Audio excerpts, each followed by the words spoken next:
शाहजादे वायनाड में हारने वाले हैं, अब रायबरेली में खोज रहे हैं रास्ता। आप मेरे परिवार पे भरोसा करते हो। भरोसा इसलिए नहीं करते कि हम आज के हर चुनाव में आपको गुमराह करते हैं।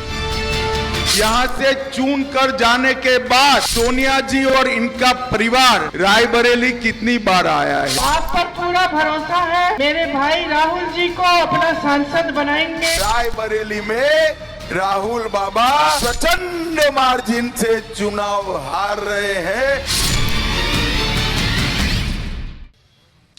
नमस्कार, बहुत स्वागत है आपका रायबरेली। जोरदार तालियों से स्वागत करिए। इस वक्त हम मौजूद हैं रायबरेली में और रिपब्लिक भारत का कारवा लगातार चल रहा है। इंडियन पॉलिटिकल लीग, अलग अलग शहरों में हम जा रहे हैं, लेकिन आज जहां पर मौजूद हैं वहां पर मुकाबला बहुत ज्यादा कड़ा रहने वाला है, क्योंकि राहुल गांधी यहां से मैदान में उतरे हुए हैं और बीजेपी ने इस सीट पर जीत के लिए दम भर दिया है। रायबरेली की जनता रहेगी, मुद्दे रहेंगे, खास मेहमान हमारे साथ रहेंगे जिनसे चर्चा करेंगे हम। लेकिन सबसे पहले आपको दिखाते हैं ये रिपोर्ट, उसके बाद करेंगे चर्चा की शुरुआत।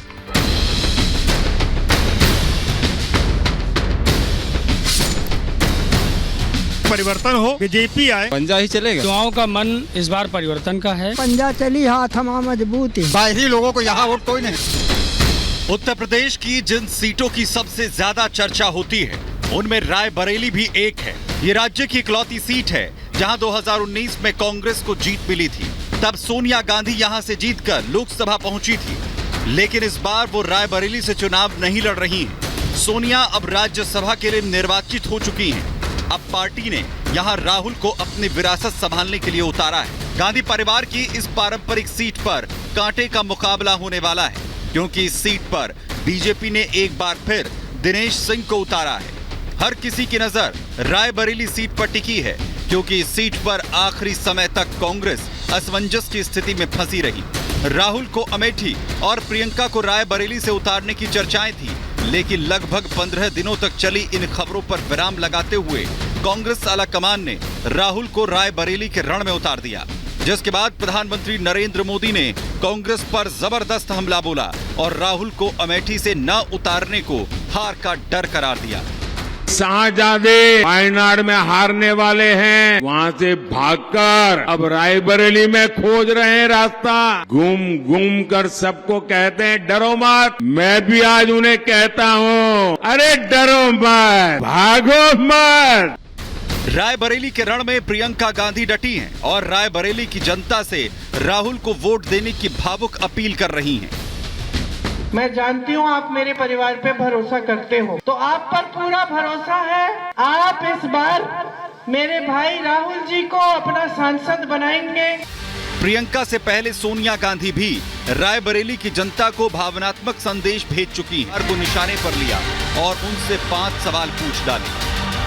सवाल उनको पूछने आया, यहाँ से चुन कर जाने के बाद सोनिया जी और इनका परिवार रायबरेली कितनी बार आया है? भैया बताओ तो जरा। रायबरेली सीट पर विरासत वाली राजनीतिक जंग जारी है।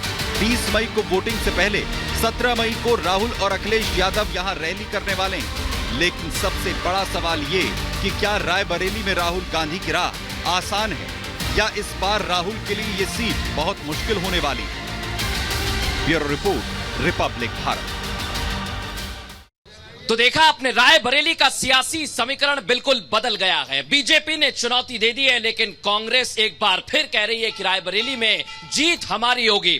तो कौन सा नेता शाइन करने वाला है आज रायबरेली की धरती से, हम आपको यह भी बताएंगे। खास मेहमान हमारे साथ जुड़ गए हैं, पशुपति शंकर जी जुड़ गए हैं, बीजेपी का पक्ष रखेंगे, बहुत स्वागत है आपका। जगजीवन राम हमारे साथ जुड़ गए हैं, बीएसपी का पक्ष रखेंगे, बहुत स्वागत है आपका।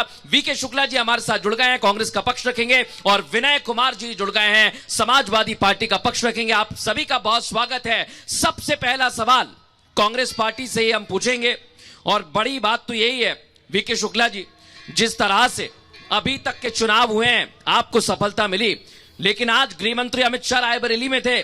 5 सवाल किए, पूछा गांधी परिवार रायबरेली क्यों नहीं आता है? 5 सवाल एक साथ पूछेंगे या एक एक का जवाब? नहीं, यही बता दीजिए, रायबरेली गांधी परिवार क्यों नहीं आता है? गांधी परिवार हमेशा यहाँ मौजूद रहा है जी, और उन्होंने विकास के काम किए हैं। हाँ। आज एक मिनट भाई बात सुन लीजिए, या तो हंसी। बोलिए।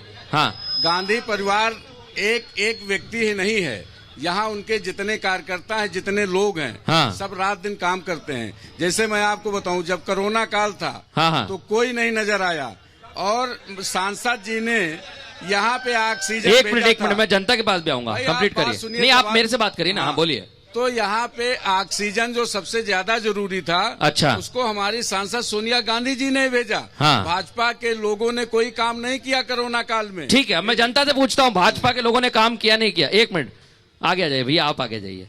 क्या नाम है आपका? विशाल सिंह। विशाल जी, क्या काम वाम होता है यहाँ पर, ये बताइए। गृह मंत्री अमित शाह है आज, उन्होंने कहा कांग्रेस की सांसद सोनिया गांधी यहाँ पर नहीं आई। क्या माहौल देखते हैं आप, ये बताइए। माहौल इस बार बहुत खराब है। कांग्रेस की सांसद पिछले 7 साल से लापता है यहाँ पर। अच्छा जी, पिछले साल जो है वो पिछले 5 सालों में वो सिर्फ अपना नामांकन करने यहाँ आई थी, उसके 5 साल बाद अपने बेटे का नामांकन करने आई। वो रायबरेली को अपना परिवार नहीं मानती। और भी लोग हमारे साथ मौजूद है। भैया रायबरेली के ही हैं जी। क्या नाम है? दिलीप द्विवेदी नाम है। द्विवेदी जी, क्या माहौल चल रहा है इधर? अमित शाह जी आए हैं, गृह मंत्री, और उसके बाद योगी आदित्यनाथ जी भी आने वाले हैं। ये बताइए, राम मंदिर मुद्दा है कि नहीं है इधर? बिना पकड़े बोलिए। राम मंदिर मुद्दा है। 500 साल का मुद्दा भाजपा ने हल किया है। भाजपा ने हल किया है 500 साल का मुद्दा। कांग्रेस लटकाए रही। और हम एक सवाल समाजवादी पार्टी के